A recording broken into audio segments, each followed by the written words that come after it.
Pasar gaib, kaya dalam semalam, hilang selamanya. Malam itu begitu sunyi, hanya suara jangkrik dan desiran angin yang terdengar di antara pepohonan rimbun yang mengelilingi jalan setapak di sebuah desa terpencil. Sekelompok mahasiswa kuliah kerja nyata melangkah perlahan, menerobos gelapnya malam setelah menghadiri pertemuan dengan kepala desa. Mereka berjumlah 5 orang, Rina, Sari, Dani, Gilang, dan Anton. Langkah kaki mereka beradu dengan tanah berbatu, menciptakan ritme samar di antara bayang-bayang pepohonan. Cahaya senter di tangan Dani dan Gilang berbendar, menerangi jalur sempit yang mereka lalui. Rina menggigil, bukan karena dingin, tapi karena firasat aneh yang menghantui sejak mereka meninggalkan rumah kepala desa. Kayaknya kita harus jalan lebih cepat. Aku gak enak perasaan, gumam Rina sambil menggandeng tangan Sari. Sari menoleh, wajahnya terlihat pucat di bawah cahaya bulan. Aku juga ngerasa gak enak. Tadi pas kita pamit sama Pak Lurah, beliau kayak mau bilang sesuatu, tapi gak jadi. Dani tertawa kecil, mencoba mencairkan suasana. Ah, kalian ini kebanyakan nonton film horor, jadinya parno sendiri. Ini cuma jalan desa biasa kok. Namun, baru saja kata-kata itu meluncur dari bibirnya, suara gemerisik dari semak-semak membuat mereka berhenti seketika. Semua terdiam, hanya terdengar deru napas mereka yang tertahan. Kalian dengar itu? Tanya Anton, suaranya bergetar. Senter yang dipegang Gilang diarahkan ke semak-semak di sisi jalan. Daun-daun bergerak seakan ada sesuatu yang sedang mengintai dari balik gelapnya malam. Jantung mereka berdegup kencang, namun tak ada yang berani bersuara. Tiba-tiba, Rina terlonjak ke belakang. Astaga, ada sesuatu di sana. Dani dan Gilang segera mengarahkan senter ke titik yang ditunjuk Rina. Namun, yang mereka lihat hanya pohon tua dengan akar mencuat seperti tangan yang siap mencengkeram. Gak ada apa-apa, Rin, ujar Gilang, meskipun suaranya terdengar kurang yakin. Sari menarik napas dalam-dalam, berusaha menenangkan diri. Ayo kita jalan lebih cepat. Aku gak mau di sini lebih lama lagi. Mereka mempercepat langkah. Bayangan pepohonan di sepanjang jalan semakin terasa mencekam. Entah mengapa, jalan yang seharusnya hanya memakan waktu 15 menit terasa begitu panjang malam ini. Saat mereka hampir sampai di rumah tempat mereka menginap, tiba-tiba merasakan sesuatu yang aneh. Badannya mendadak terasa berat, seolah ada sesuatu yang menempel di punggungnya. Kepalanya pening dan pandangannya mulai berputar. Rina, kamu kenapa? Tanya Sari khawatir. Aku gak tahu, badanku tiba-tiba lemas. Rina berusaha berbicara, tapi suaranya nyaris tak terdengar. Tiba-tiba matanya membelalak, mulutnya terbuka seakan ingin menjerit, tapi tak ada suara yang keluar. Tubuhnya bergetar hebat sebelum akhirnya ambruk ke tanah. Rina, teriak Anton buru-buru meraih tubuhnya. Namun, begitu mereka mencoba menolongnya, sesuatu yang mengerikan terjadi. Dari bibir Rina keluar suara gemuruh yang bukan miliknya. Suara itu berat, dalam, dan mengandung sesuatu yang tak bisa dijelaskan. Dia datang, gumamnya dengan suara yang mengerikan. Mata Rina berubah, kini terlihat kosong dan hitam pekat seperti lorong tanpa ujung. Mulutnya tersenyum lebar, senyum yang bukan miliknya. Sari mundur dengan napas tersengal. Rina, ini gak lucu. Tapi tubuh Rina tetap tergeletak, sementara senyum mengerikannya tak pudar. Lalu tiba-tiba dia tertawa pelan, semakin lama semakin keras. Tawa itu bergema di tengah keheningan malam, menusuk relung hati mereka dengan ketakutan yang tak terlukiskan. Mereka tak tahu, malam ini adalah awal dari sesuatu yang lebih mengerikan. Tawa Rina yang menyeramkan masih menggema di udara, membuat bulu kuduk mereka meremang. Anton menggenggam bahu Rina, mencoba membangunkannya. Namun, begitu tangannya menyentuh tubuh gadis itu, hawa dingin luar biasa merayapi kulitnya, seakan ia baru saja menyentuh es. Rina, sadar Rin. Anton mengguncang tubuhnya, tapi Rina tetap tertawa dengan nada yang bukan miliknya. Dani bergegas mengambil air dari botol dan menyiramkannya ke wajah Rina. Tawa itu langsung berhenti. Gadis itu mendongak perlahan, menatap mereka dengan mata hitam pekat yang seperti jurang tak berdasar.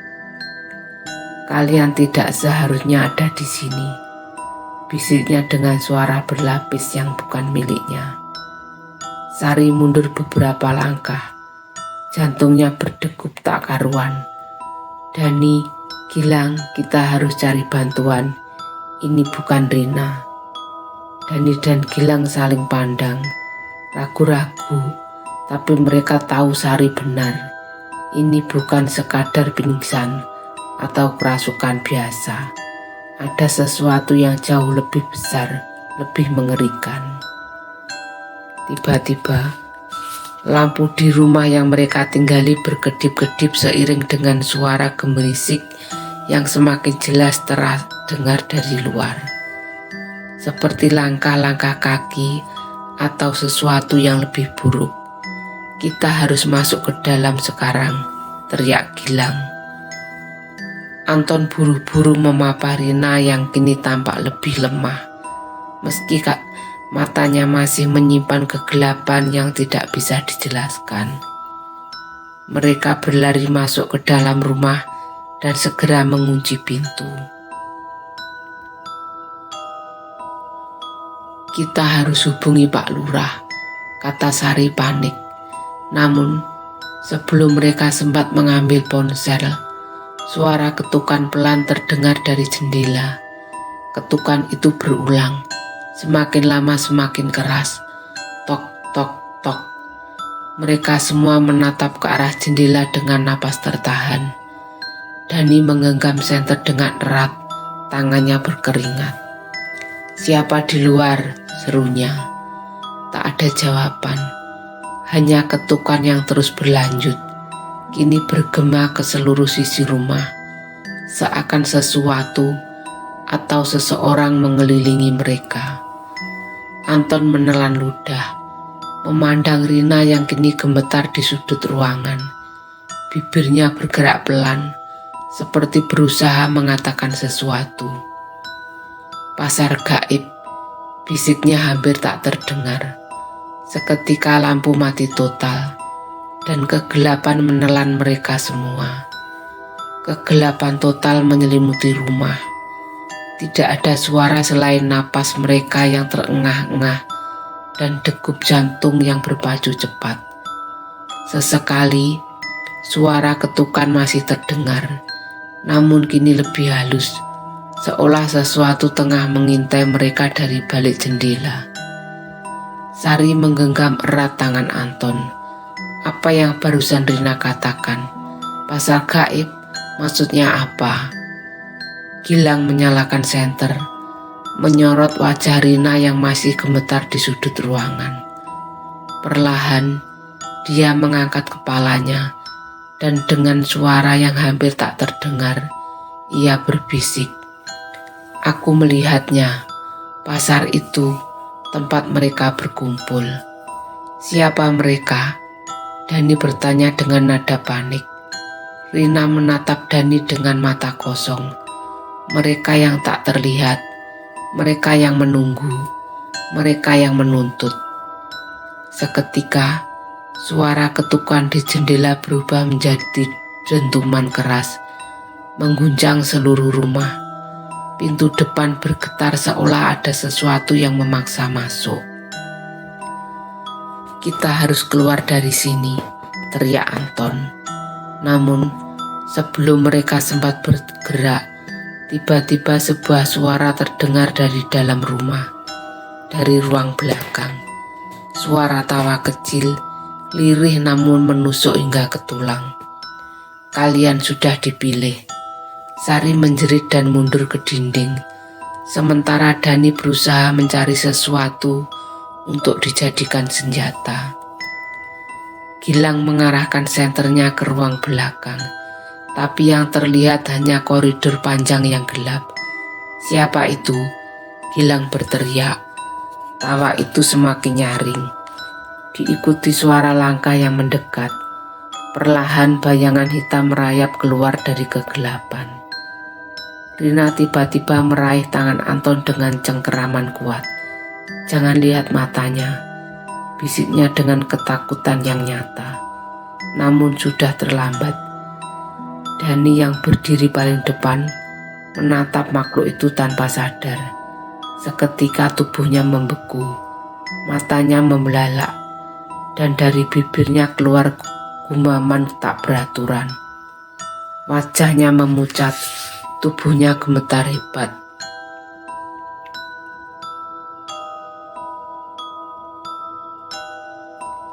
"Dani, jangan lihat dia," teriak Sari.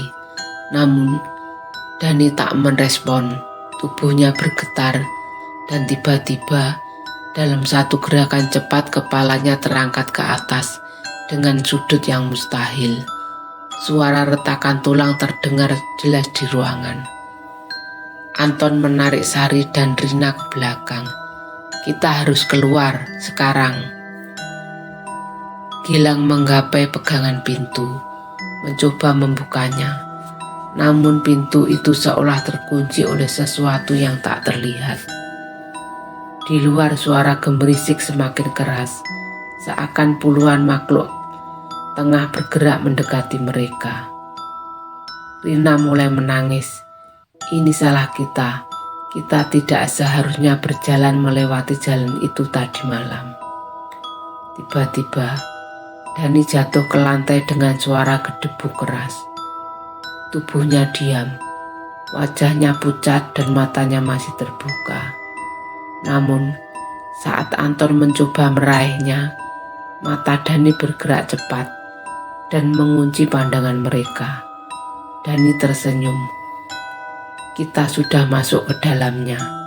Tidak ada jalan keluar." Suasana di dalam rumah semakin mencekam.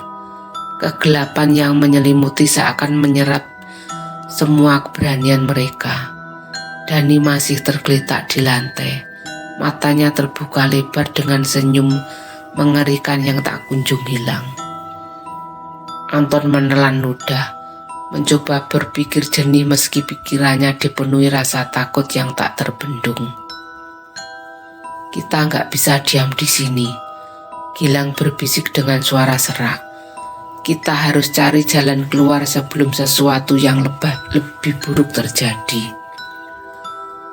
Sari menatap ke arah pintu, lalu ke jendela yang masih tertutup rapat. Dentuman dan ketukan di luar rumah sudah menghilang, tapi itu justru membuat semuanya terasa lebih menakutkan. Keheningan ini terasa seperti jebakan.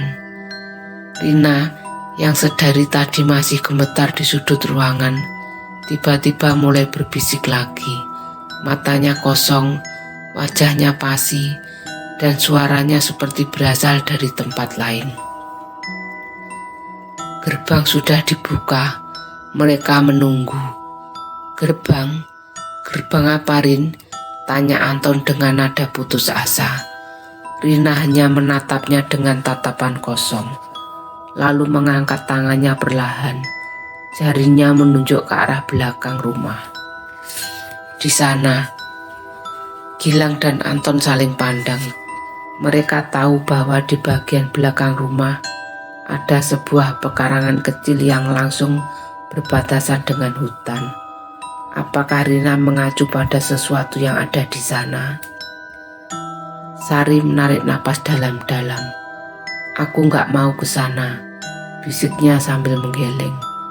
Namun, sebelum ada yang sempat menanggapi, terdengar suara gemerisik halus dari langit-langit. Sesuatu sedang bergerak di atas mereka. Jangan bersuara, bisik Gilang sambil menempelkan telunjuk ke bibir. Mereka semua menahan napas. Jantung mereka berpacu liar. Langkah-langkah itu terdengar lebih jelas, seperti seseorang atau sesuatu sedang merayap di atas rumah. Lalu, suara napas berat menggema di ruangan, seakan makhluk itu sedang menghirup udara dalam-dalam, mengendus keberadaan kita. Kemudian sesuatu terjadi. Jendela di ruang tamu mendadak terbuka dengan sendirinya, dan angin-angin menerobos masuk. Tirai yang menutupi jendela melayang perlahan, dan dalam sekejap mereka melihat sesuatu berdiri di luar. Sosok itu tinggi, lebih tinggi dari manusia biasa. Tubuhnya tertutup kain lusuh yang berkibar tertiup angin. Wajahnya tidak ada, hanya kekosongan hitam pekat yang terasa menelan apapun yang melihatnya. Dani yang masih tergeletak di lantai tiba-tiba mulai tertawa pelan. Tubuhnya mengejang, lalu perlahan bangkit dengan gerakan kaku. Sari menjerit dan mundur ke belakang. Dani, apa yang terjadi sama kamu? Dani tidak menjawab. Senyumnya semakin melebar. Lalu ia mulai berjalan menuju jendela dengan langkah perlahan dan tak terhentikan. Seakan ada kekuatan tak terlihat yang mengendalikan tubuhnya. Anton buru-buru meraih lengannya. Jangan Dan, kita harus pergi dari sini. Namun, Dani hanya menoleh dengan kepala yang tertekuk aneh. Matanya yang hitam pekat menatap Anton seolah sedang menertawakannya. Kita sudah masuk dan kita nggak bisa keluar, bisiknya dengan nada yang menyeramkan. Tanpa pikir panjang, Gilang meraih tubuh Dani dan menariknya menjauh dari jendela. Namun, begitu ia mencentuhnya, tubuh Dani tiba-tiba menjadi berat, seperti batu besar. Lalu suara berderak terdengar dari seluruh tubuhnya. Dani berbisik sekali lagi dengan suara yang hampir tak terdengar. Pasar sudah memanggil kita. Tiba-tiba terdengar suara gemuruh dari luar. Langit yang tadinya gelap berubah menjadi merah darah. Dan di kejauhan samar-samar terdengar suara-suara aneh.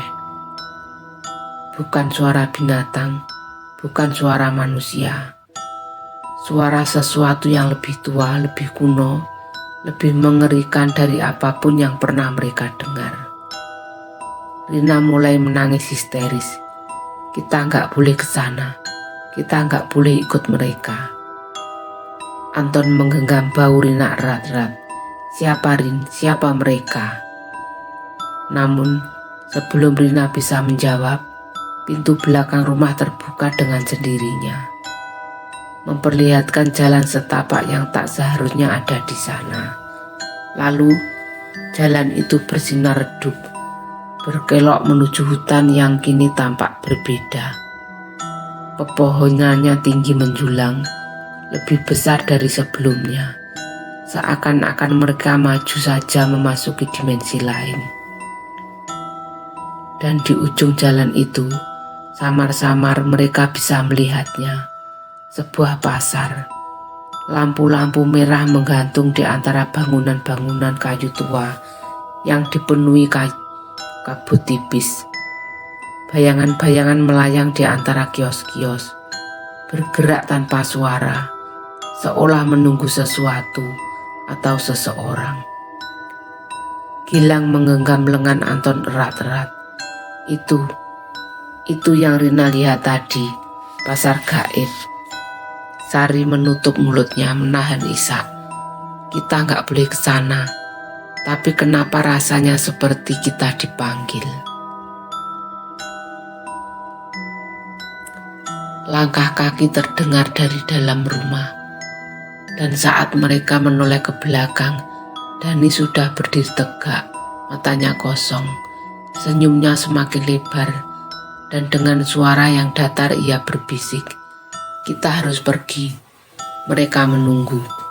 Tanpa sadar, kaki mereka mulai bergerak, seperti ada kekuatan yang menarik mereka menuju gerbang tak kasat mata itu. Napas mereka tersekat, tubuh mereka tak bisa melawan.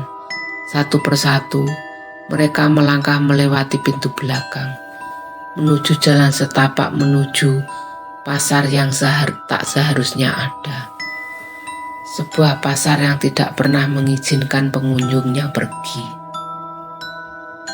Mereka berjalan tanpa sadar, seolah kaki mereka tidak lagi berada dalam kendali.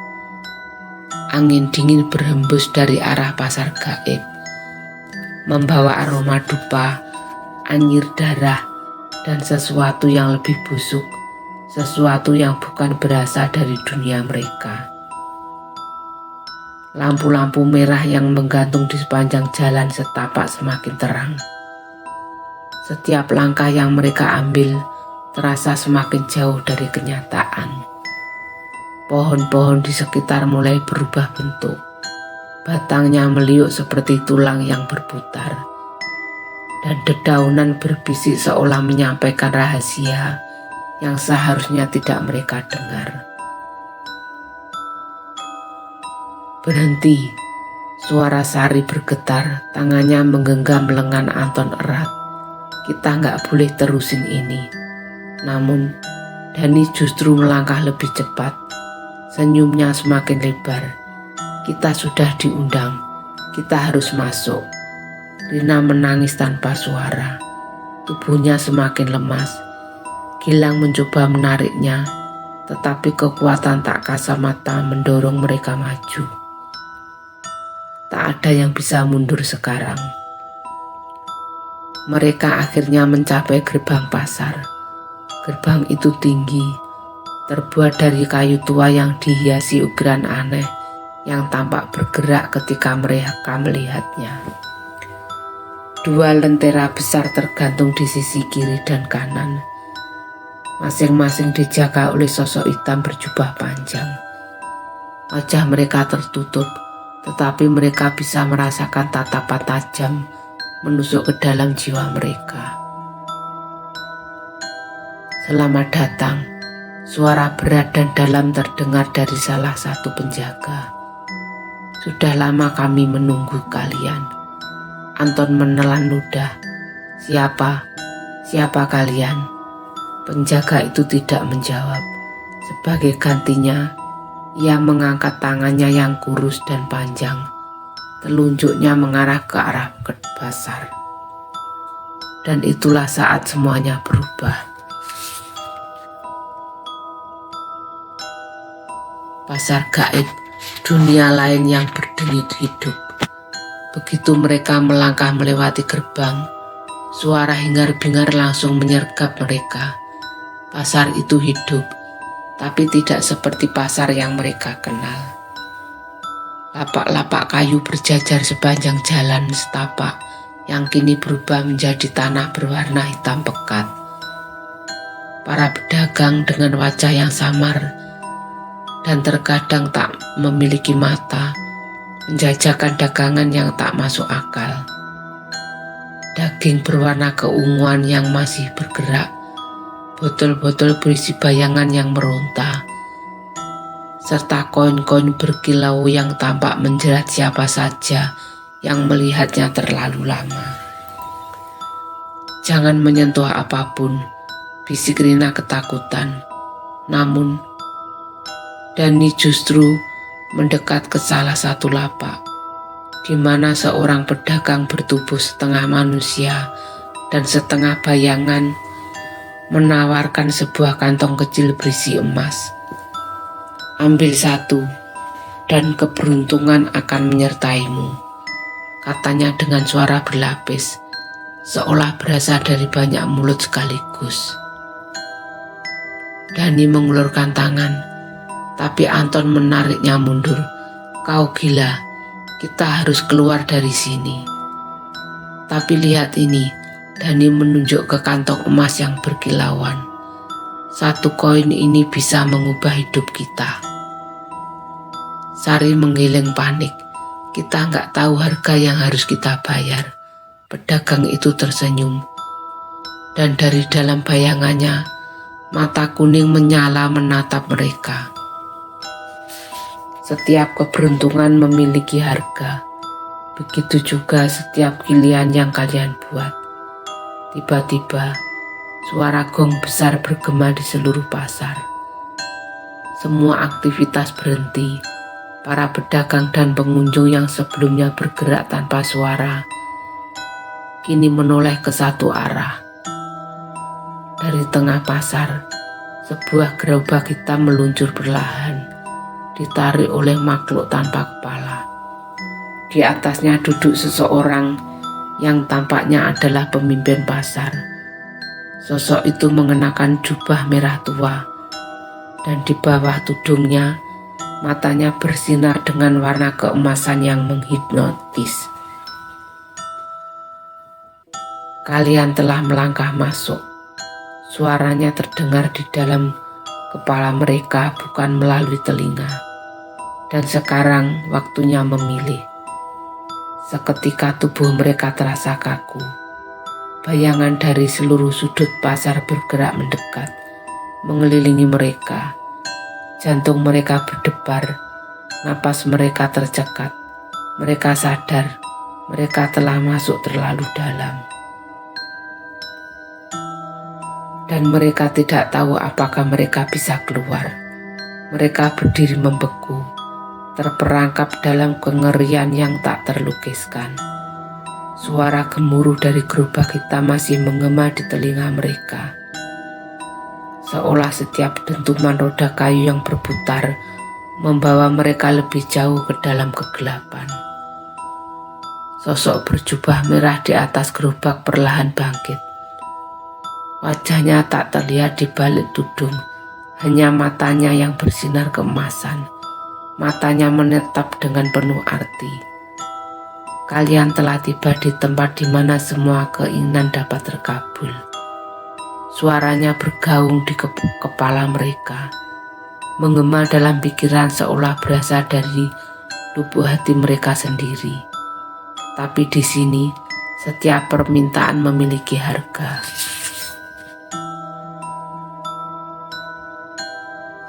Anton menelan ludah. "Kami tidak meminta apapun," katanya dengan suara gemetar. "Kalian datang ke sini, itu sudah cukup," jawab sosok itu. "Pasar tidak mengizinkan siapapun pergi tanpa transaksi." Dani yang sejak awal tampak begitu tertarik pada tempat ini, justru tersenyum. "Kalau begitu, aku ingin kaya," katanya tanpa ragu.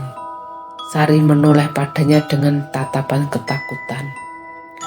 "Dani, jangan. Kita bahkan nggak tahu apa yang sedang terjadi." Sosok berjubah itu mengangkat tangannya, dan tiba-tiba sebuah meja kayu muncul di hadapan Dani. Di atasnya ada sebuah koin emas yang bersinar terang. Koin itu tampak begitu sempurna, seolah-olah menyimpan seluruh kekayaan dunia dalam satu benda kecil. "Ambil, dan segala kekayaan dunia akan menjadi milikmu," kata sosok itu. tapi kamu harus menerima konsekuensinya. Dani menatap koin itu dengan penuh nafsu. Tangannya gemetar saat menggapainya, dan tanpa berpikir panjang, ia mengambilnya. Saat koin menyentuh telapak tangannya, sesuatu yang mengerikan terjadi. Kutukan pasar gaib. Dani tiba-tiba terhuyung ke belakang. Tubuhnya mengejang hebat. Ia membuka mulutnya, hendak berteriak, tapi tak ada suara yang keluar. Sebaliknya, dari dalam tenggorokannya, koin-koin emas mulai mengalir keluar.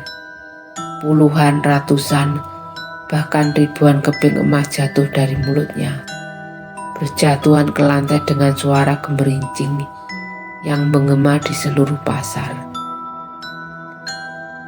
Wajah Dani berubah pucat, matanya melotot ketakutan. Ia mencoba menghentikan aliran emas itu, tapi semakin ia berusaha, semakin banyak koin yang keluar. Kulitnya mulai mengeriput, tubuhnya menyusut, seolah-olah kehidupannya perlahan-lahan terkuras oleh emas yang ia minta. Dani, Anton berusaha meraih temannya, tapi bayangan-bayangan yang mengelilingi pasar segera bergerak, menarik Dani ke dalam kegelapan. Dani, lepaskan dia, Sari menjerit, tapi sosok berjubah merah hanya menatap mereka dengan tenang. Ia telah membuat pilihannya, katanya dengan nada datar. Pasar telah memberinya kekayaan, dan sekarang ia adalah bagian dari pasar. Dani menghilang di antara bayangan, meninggalkan suara gemerincing koin yang terus terdengar, seolah menggema dari dalam tanah. Anton, Sari, Rina, dan Gilang berdiri terpaku, tidak percaya dengan apa yang baru saja mereka saksikan. Ketakutan menyelimuti mereka, membuat tubuh mereka membeku. Apakah kalian ingin membuat permintaan juga? Suara sosok berjubah merah kembali terdengar. Tidak, Rina menjerit ketakutan. Tapi hanya ingin pulang. Kami tidak ingin apa-apa. Sosok itu menoleh ke arahnya. Tidak ada yang bisa pulang tanpa membayar harga, katanya dingin. Jika tidak ingin meminta sesuatu, maka kalian harus memberikan sesuatu. Bayangan di sekitar mereka mulai bergerak lebih dekat, membisikkan kata-kata dalam bahasa yang tidak mereka mengerti. Pasar ini tidak hanya tempat perdagangan biasa. Ini adalah tempat di mana jiwa dan takdir diperjualbelikan.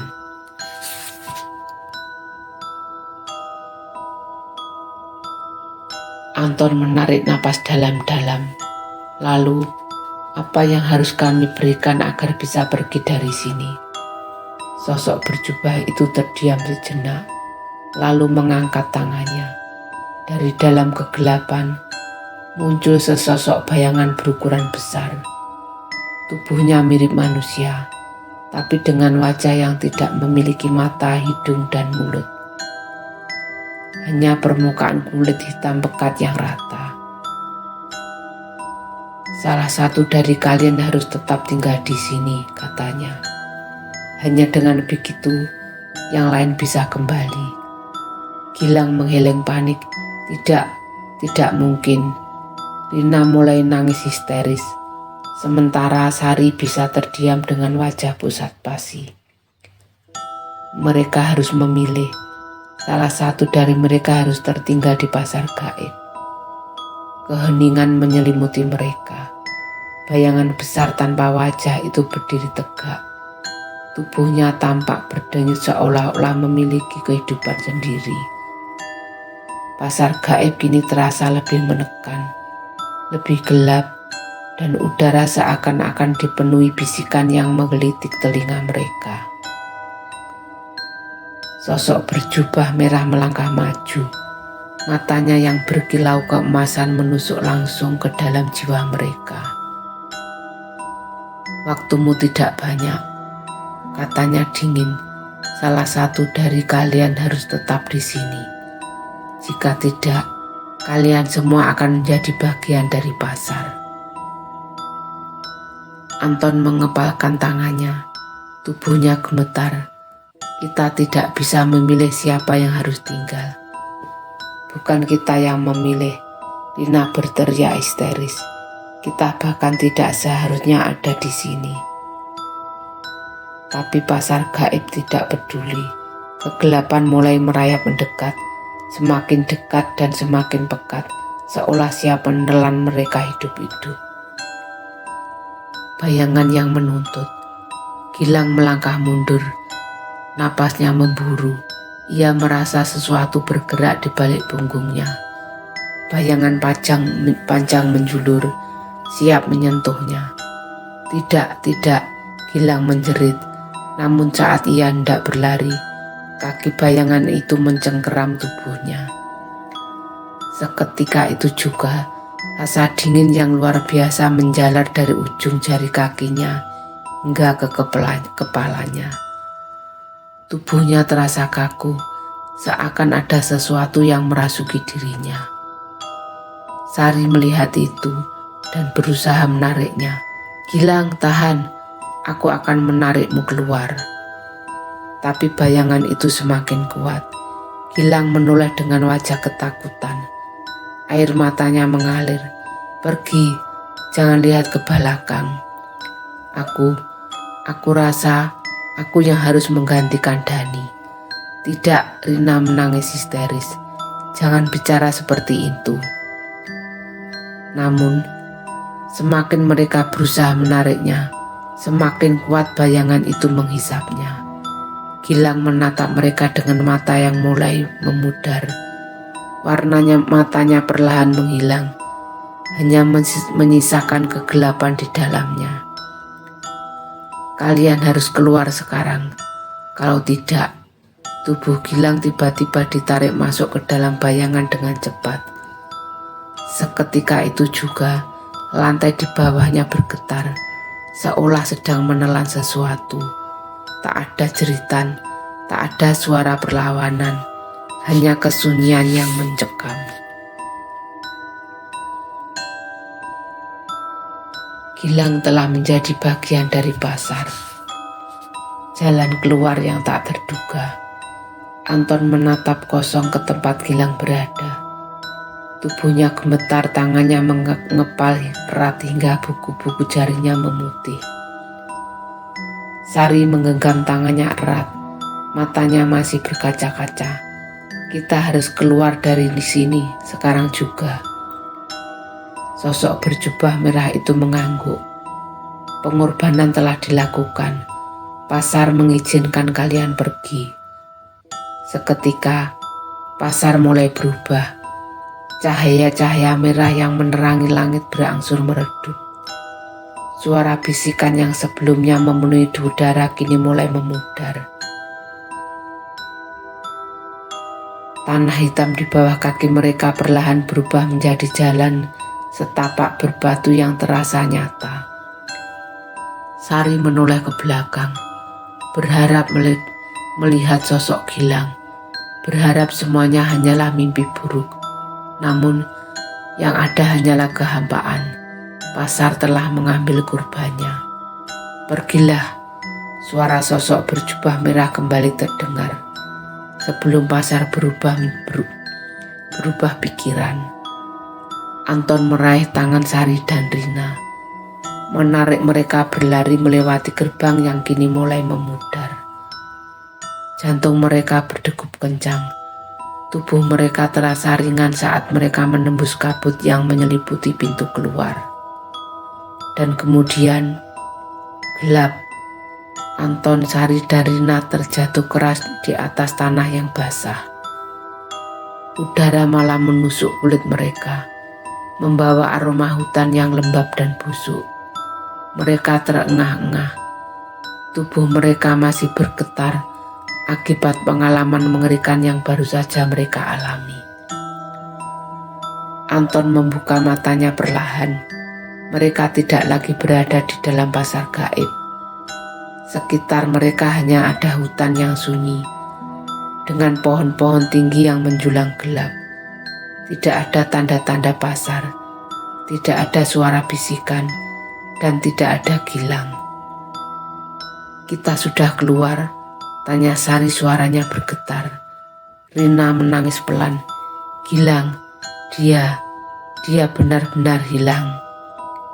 Anton mengepalkan tangannya.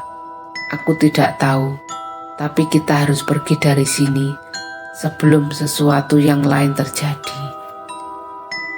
Mereka bertiga bangkit dengan susah payah. Kaki mereka terasa berat. Tidak ada yang tahu arah pulang. Hutan di sekitar mereka terasa asing, seolah-olah mereka telah dibuang ke tempat yang berbeda dari sebelumnya.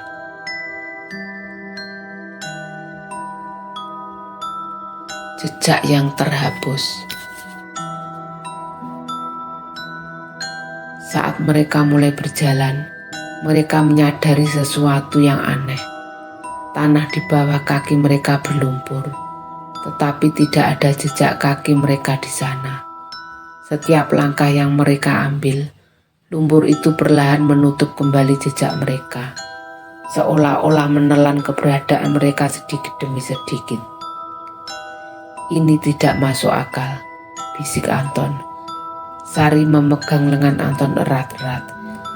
"Kita benar-benar tidak boleh di sini lebih lama. Ini bukan tempat kita." Tapi kemana mereka harus pergi? Tidak ada tanda-tanda jalan.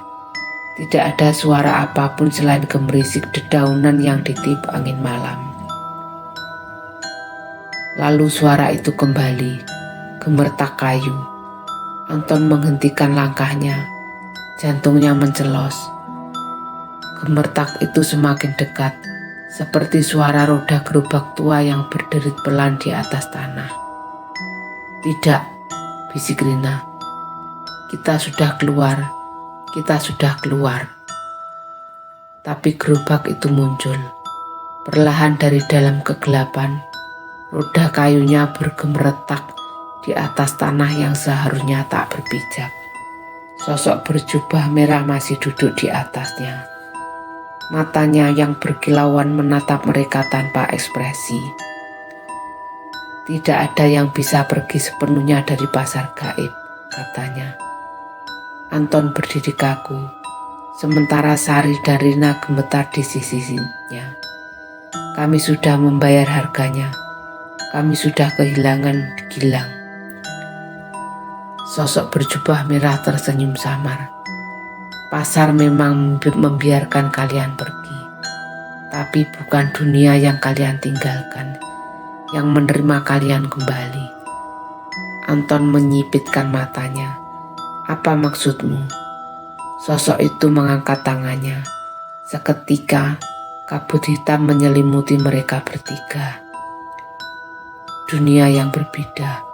Saat kabut perlahan menghilang, mereka tidak lagi berada di hutan. Mereka berdiri di tengah jalan desa. Udara malam masih sama dinginnya, dan rumah-rumah di sekitar tampak familiar.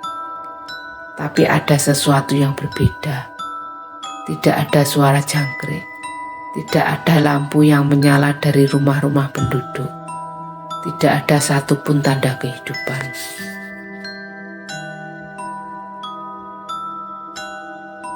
Desa mereka sunyi. Rina menggigit bibirnya. Kenapa rasanya aneh?" Anton melangkah maju. Ia mengenali setiap jalan, setiap rumah, tapi semuanya tampak sepi. Bahkan angin yang bertiup terasa salah. Lalu mereka melihatnya. Di depan rumah mereka tergantung sebuah kain putih panjang. Bukan bendera, bukan kain biasa. Itu adalah kain kafan yang terikat rapi dengan tali pocong. Rina menjerit jatuh terduduk. "Tidak, ini tidak benar." Sari menutupi mulutnya. Wajahnya pucat pasi. "Anton, kita tidak..." Benar-benar kembali kan? Anton menatap lurus ke depan, tubuhnya dingin. Ia tahu jawabannya. Mereka telah kembali ke dunia yang bukan milik mereka. Dunia yang ditinggalkan oleh orang mati. Anton, Sari, dan Rina berdiri membeku. Kain kafan yang tergantung di depan rumah mereka bergoyang perlahan.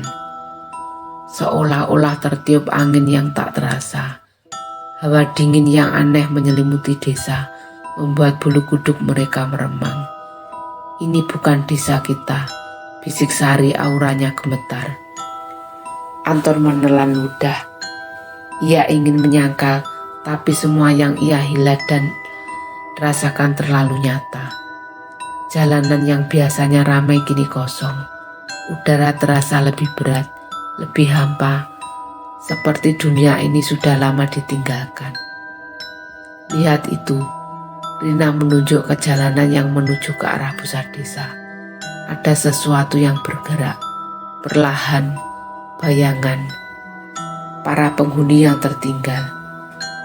Dari kejauhan, mereka bisa melihat sosok-sosok samar berjalan tersiok-siok.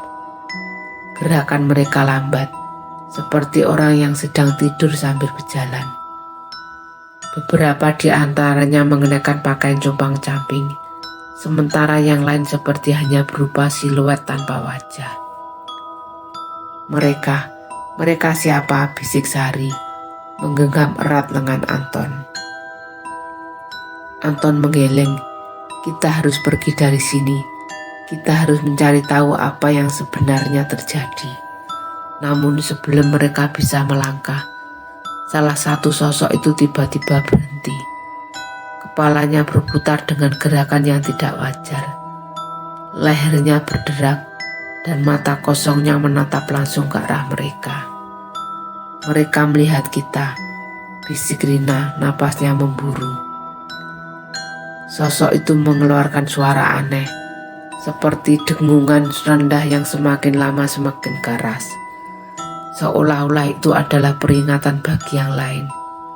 Dan mereka mulai bergerak. Tidak lagi lambat, tidak lagi terseok-seok. Mereka berlari.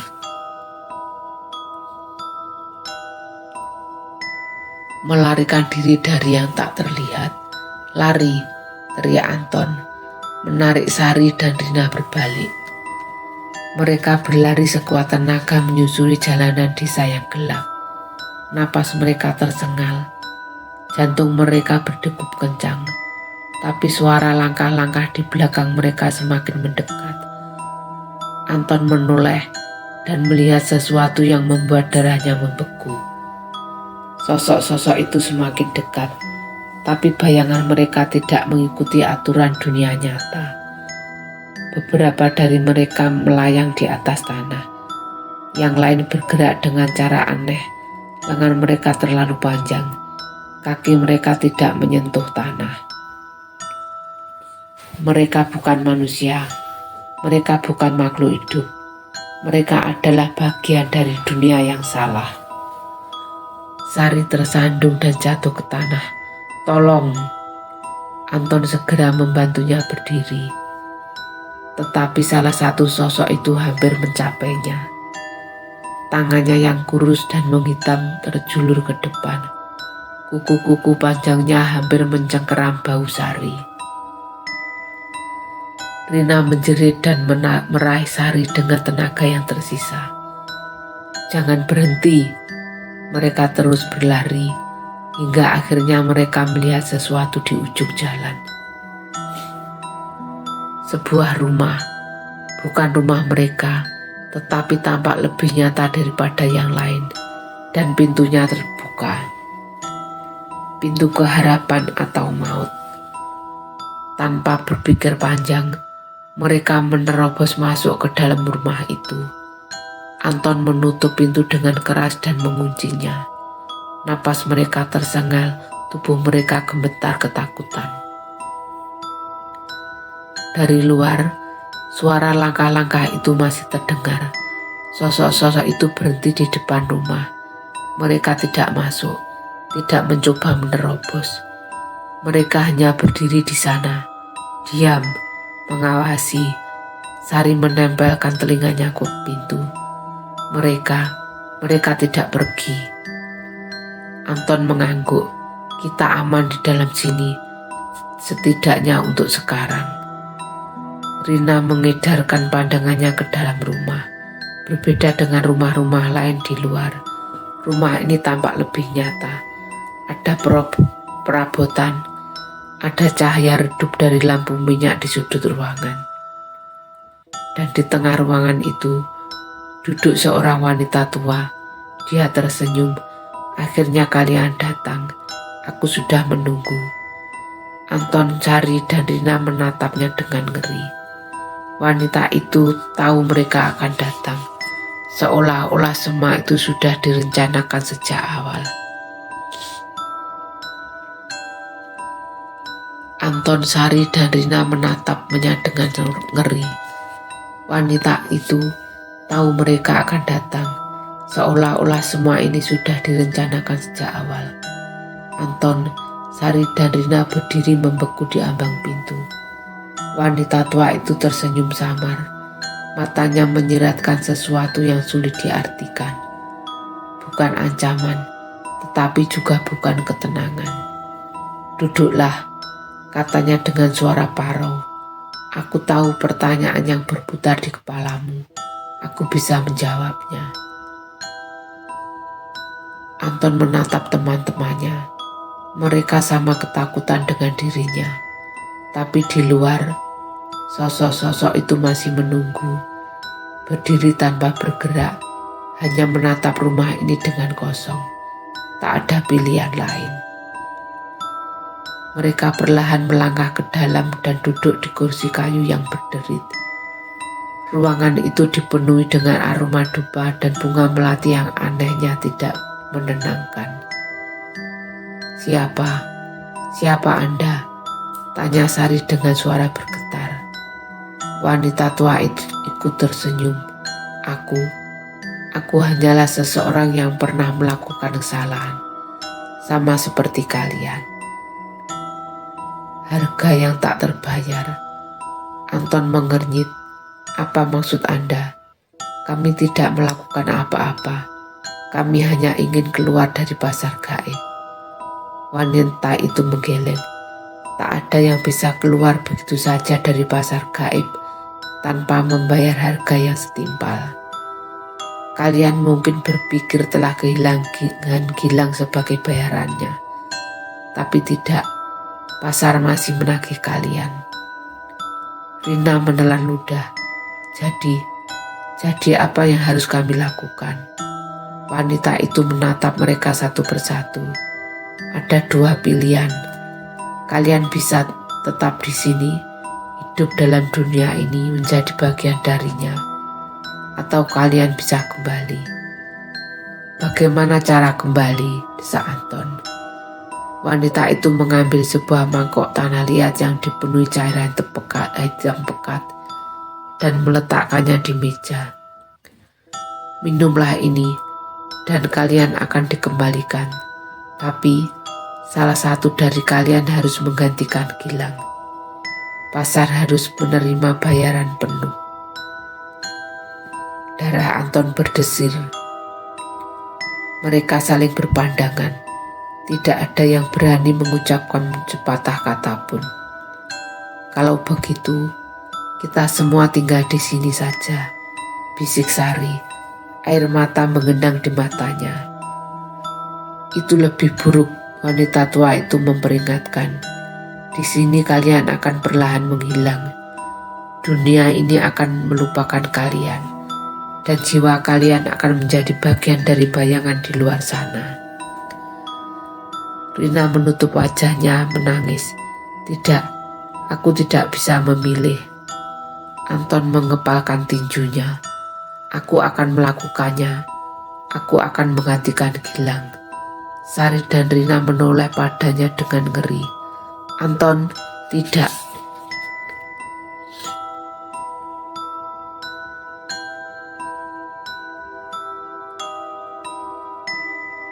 Tapi Anton hanya tersenyum. Kita sudah terlalu jauh. Aku tidak mau kita semua mati di sini. Wanita tua itu mendorong mangkok itu ke arahnya. Minumlah dan kau akan kembali. Tapi ingat, jiwa yang digantikan tidak akan pernah kembali. Anton menatap cairan hitam itu. Tanpa ragu, ia mengangkat mangkok dan meneguknya sekaligus. Pengorbanan terakhir. Begitu cairan itu mengalir di tenggorokannya, Anton merasakan tubuhnya terbakar dari dalam. Dunia di sekelilingnya berputar. Suara Sari dan Rina terdengar semakin jauh. Saat ia membuka matanya kembali, ia berada di dalam kamar rumahnya. Matahari pagi bersinar masuk melalui jendela. Ia terengah-engah, tubuhnya masih gemetar. Sari dan Rina ada di sana, duduk di sudut ruangan dengan wajah penuh kebingungan dan air mata. "Anton, kita kembali," bisik Sari. Rina menangis terisak. Tapi kau tidak pernah ikut dengan kita ke pasar gaib. Kau tidak pernah ada di sana." Anton tersenyum lemah. Ia merasakan tubuhnya mulai memudar.